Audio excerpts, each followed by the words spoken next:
Rajasthan coaching centre नियंत्रण और विनियमन विधेयक 2025 ध्वनिमत से पारित किया गया है। इस वक्त की बड़ी खबर विधानसभा से, जहां पर राजस्थान कोचिंग सेंटर नियंत्रण और विनियमन विधेयक 2025 ध्वनिमत से पारित कर दिया गया है। इस वक्त की बड़ी खबर जयपुर विधानसभा से मिल रही है, जहां पर एक महत्वपूर्ण विधेयक जिस पर अभी पिछले कुछ देर से काफी चर्चाएं हो रही थी, राजस्थान कोचिंग सेंटर नियंत्रण विनियमन विधेयक को आखिरकार पारित कर दिया गया है।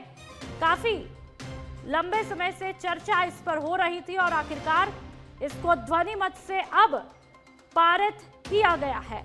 तो लगातार हम देख रहे हैं कि आज का जो सत्र है, जो सदन है, वो काफी इंटरेस्टिंग रहा और अब एक महत्वपूर्ण विधेयक को पारित कर दिया गया है। राजस्थान कोचिंग सेंटर नियंत्रण और विनियमन विधेयक ये है जिसे अब विधानसभा में पूरे एक मत के साथ, ध्वनिमत के साथ में इस बिल को पारित किया गया है।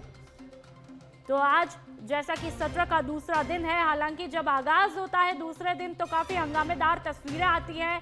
आपने देखा कि मंत्री संजय शर्मा किस तरह से टीकाराम जूली के सामने बाहें चढ़ाते हुए जाते हैं, लेकिन समय रहते गनीमत ये रही उनको रोक लिया जाता है और फिर सदन को स्थगित किया जाता है। उसके बाद में फिर सुचारू रूप से सदन को चलाया जाता है और एक महत्वपूर्ण विधेयक को ध्वनिमत से पारित किया जाता है। राजस्थान कोचिंग सेंटर नियंत्रण और विनियमन विधेयक बिल है जिसको एक मत के साथ में, ध्वनिमत के साथ में पारित किया जाता है। इस वक्त की बड़ी खबर, बेहद महत्वपूर्ण आज दिन रहा, सदन का दूसरा दिन। 1 तारीख को इसका आगाज हुआ था और जैसा कि आज 3 तारीख को फिर से सदन के सेशन को बढ़ाया जाता है। और हमारे साथ में ज्यादा जानकारी के लिए फोन लाइन पर पॉलिटिकल एडिटर लाल सिंह फौजदार जी जुड़ चुके हैं। लाल जी, क्या कुछ इस मामले पर अपडेट मिल रही है? एक महत्वपूर्ण विधेयक यहाँ पर पारित हो जाता है, उससे पहले काफी चर्चाएं भी होती है, लेकिन आप पूरी जानकारी दे पाएंगे? देखिए नुपुर, बिल्कुल ये बहुत अहम बिल था जिसको पिछली बार प्रवर समिति को भेजना पड़ा था। विपक्ष ने कड़े तेवर दिखाए, विपक्ष ने विरोध किया और कुछ सत्ता पक्ष के विधायक भी उस बिल के जो मसौदे के साथ नहीं थे, यानी कि बिल पर उनका विरोध था। लिहाजा राजस्थान कोचिंग सेंटर नियंत्रण और विनियम विधेयक 2025 को प्रवर समिति को भेजना पड़ा, लेकिन अब उसको नए प्रारूप में लाया गया है और पारित कर दिया गया। उससे पहले सत्ता पक्ष और विपक्ष के विधायकों ने अपनी बात रखी। विपक्ष ने इस बार भी इसका पुरजोर विरोध किया।